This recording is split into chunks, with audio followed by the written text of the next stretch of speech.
What's going on, guys? It's another episode of Denmark and Marsh. I'm Dylan Denmark. Graham Marsh will be beside me here momentarily, getting us set up on the Facebook Live. Shout out to all our boomers on Facebook.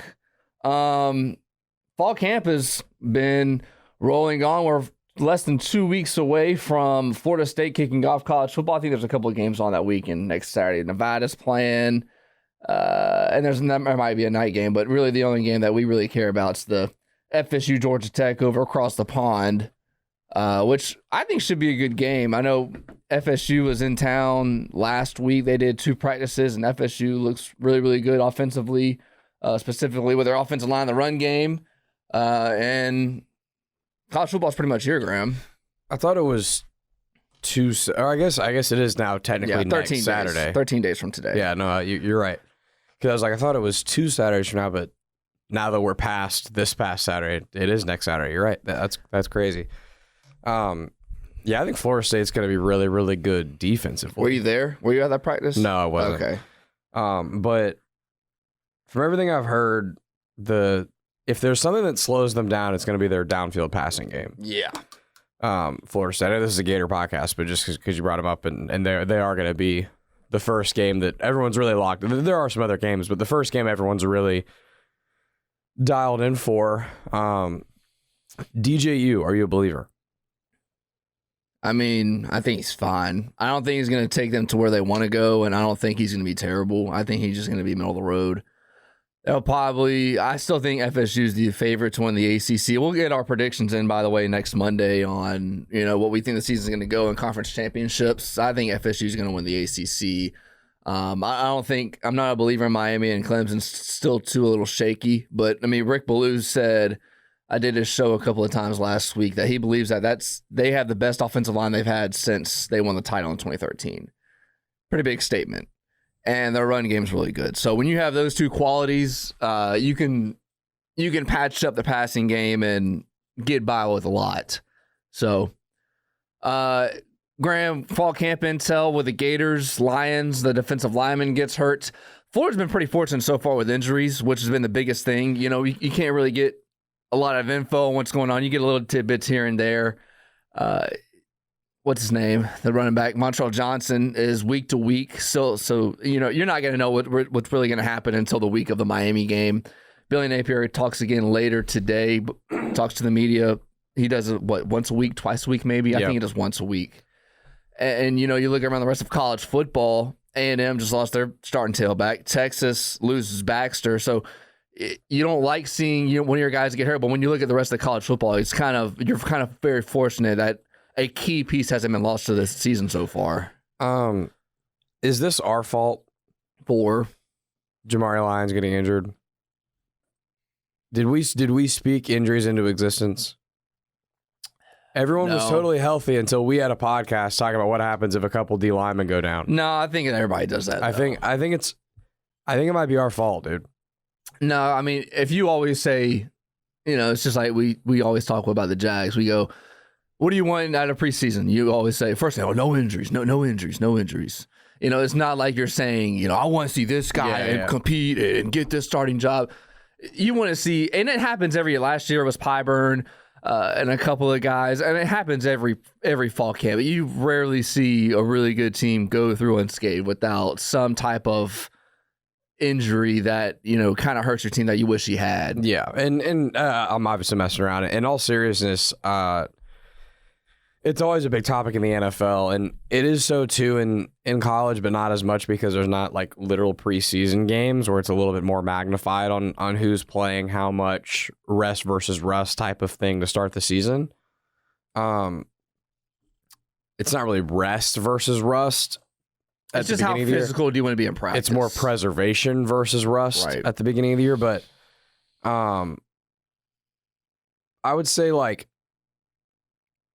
sucks to lose Jamari Lyons because it looks like he's going to be done for the season. That sucks. He got carted off, by the way, if you didn't see it. Leg injury. That said, this debate we're talking about, I've always sided with you got to practice physically, man. And Is it probably going to result in this type of thing every now and again? Yeah. But to me, that's, as a coach, and I've never been a coach, so like I'm sure if I did it, maybe my perspective would change. But to me, it's a little bit of just cost of doing business in being an SEC football coach. Yeah. Look, man, because it sucks to lose one of your better D linemen. I get it. It does. But if they don't have a physical enough camp where they're kind of accumulating enough grit as a team and making themselves a hard-nosed enough team, a physical enough team to be ready to rock, you're gonna get crushed. when the season kicks off 8/31 for the Gators. What does it matter? It doesn't mean anything. Like great, everyone's healthy. Yeah, but your team is soft. Yeah, if you have a soft team, you're not going to go through the gauntlet that they're going to go through. You could look at any team at any level in football.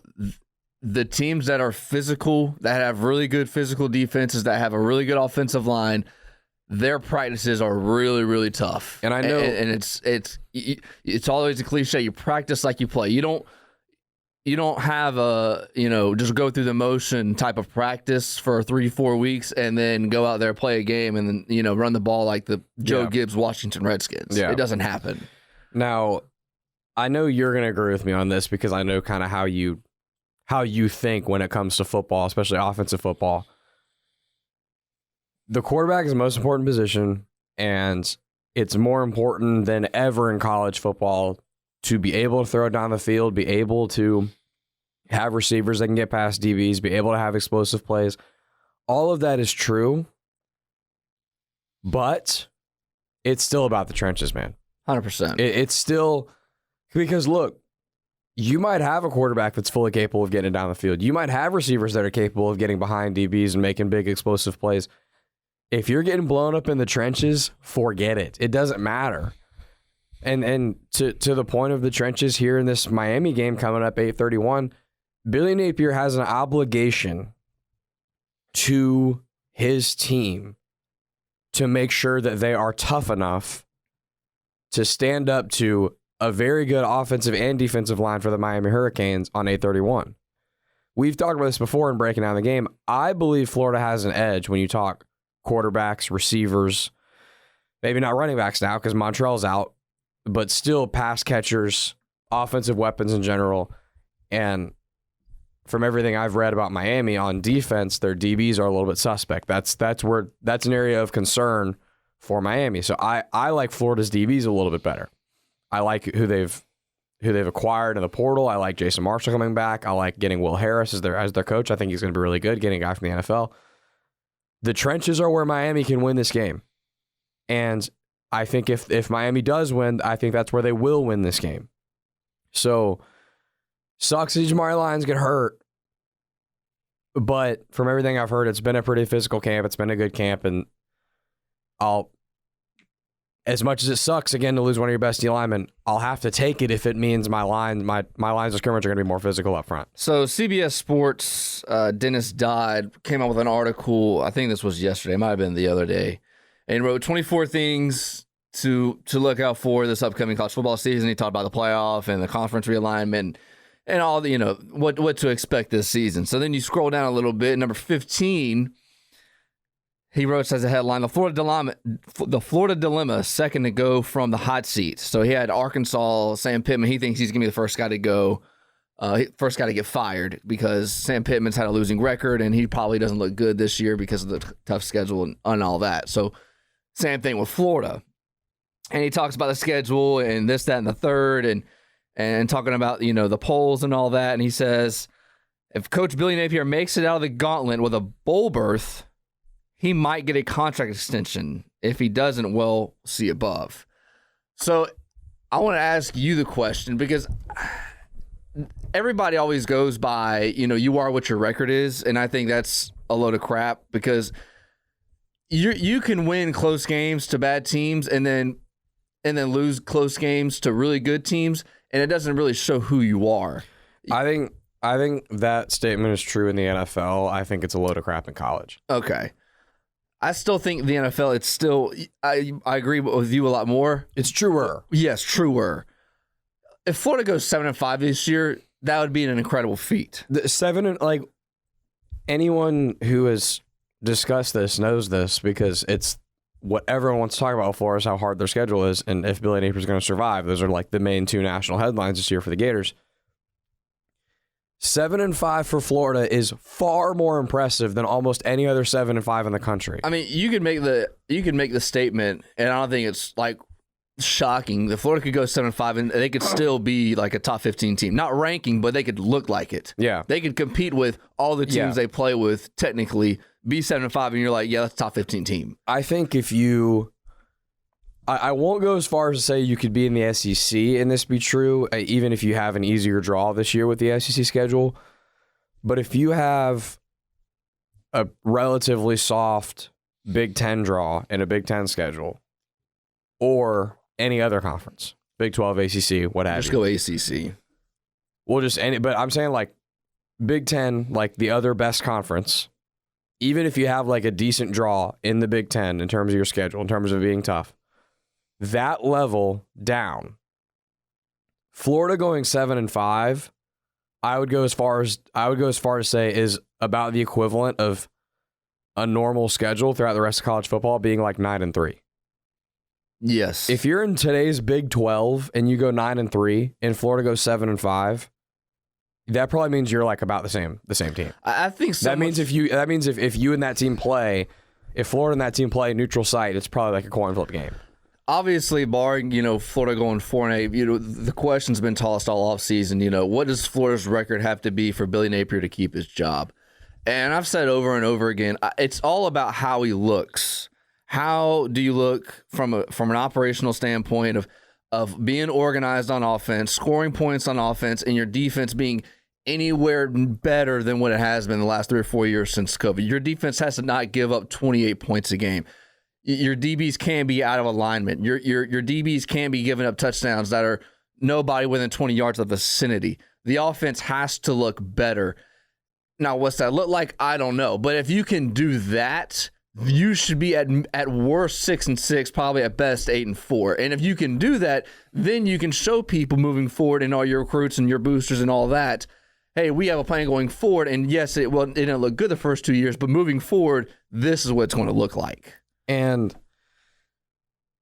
them running a clean operation, offense, defense, special teams, them doing everything you just said, I agree with you. I don't know what that looks like if they do that effectively, but I know what it looks like if they don't.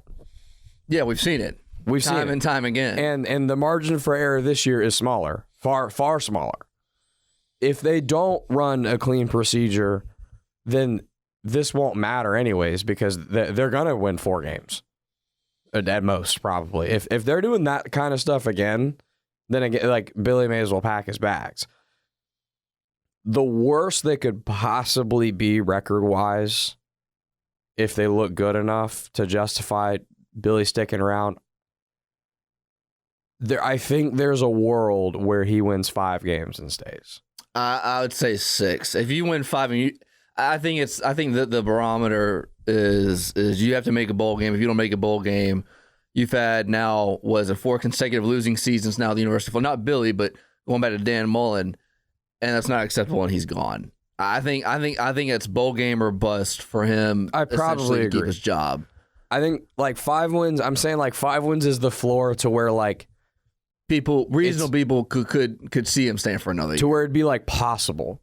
Because like 4, it's impossible. Right. There's no shot at all. 5, it's unlikely, but it's, I think, possible. Most likely scenario, I agree more with you.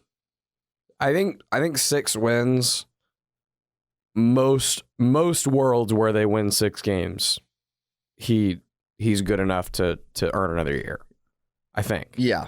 And by the way, he signed a 7-year contract that started in 27, and I forget. Matter. Yeah, I forget what his buyout looks like and all that. So I mean, I looked at it because I was looking at his contract last night because the extension got brought up, and I really don't pay attention to college football head coaches their contracts and what they are, other than like, if somebody just gets paid and how much they get paid. Yeah. But you rarely see a college football coach going into their final year, because we all know I can't remember who it was exactly, but somebody will have a couple years left on their contract and they get an extension, and it's just for recruiting purposes. So the high school kids can't say well, I'm gonna go to this guy because I don't know if you're gonna stay. Yeah. So that really doesn't matter. No, it doesn't. And look, like, we always have these conversations about that. Oh, so and so couldn't fire this coach because they can't afford it. Look, man.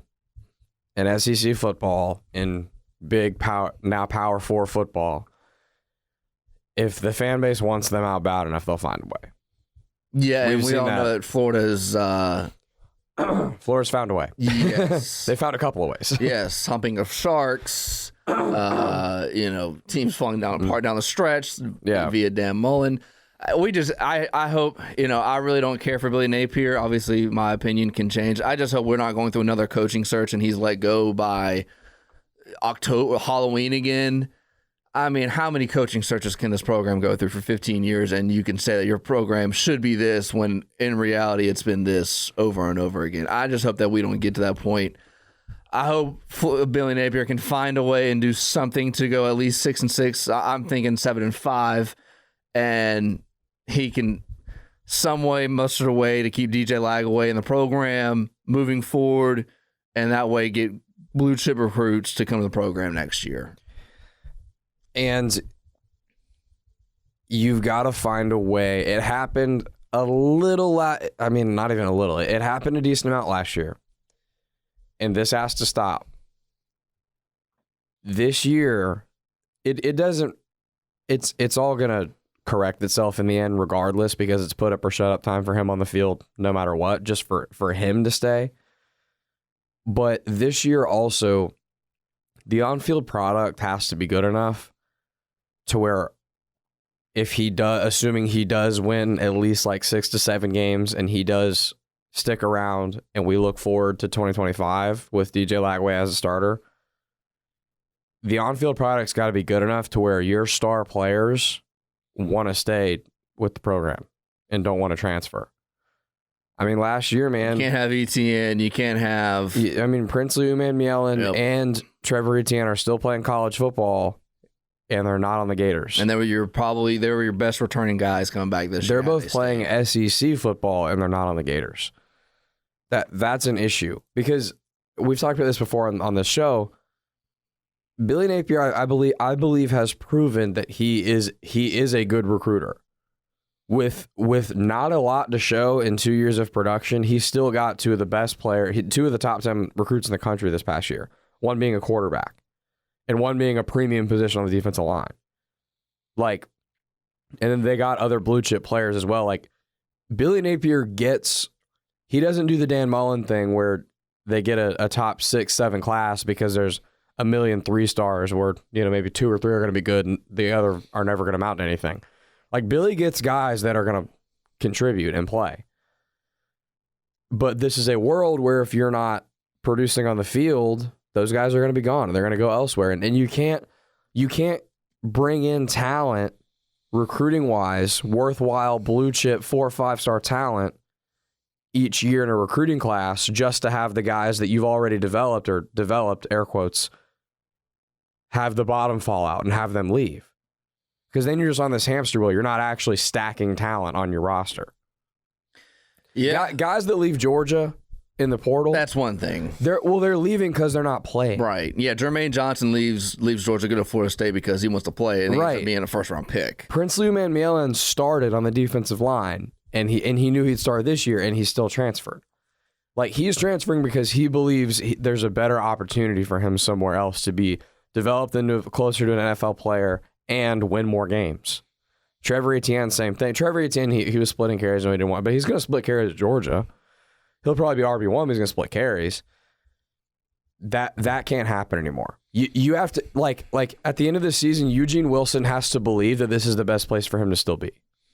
Agreed. I don't want to speak things into existence, but you know what I'm saying. Like, no one's dumb listening to this. Like, look, man, DJ Lagway is was born and raised very close to College Station, Texas. Like, if Mike Elko and A&M have a good season. Well, I mean, the world we live in now, it just takes one person to show up and like, hey, you're not happy with Florida? Here's a bag and come play for us. Well, right. I mean, it's literally that simple. Right.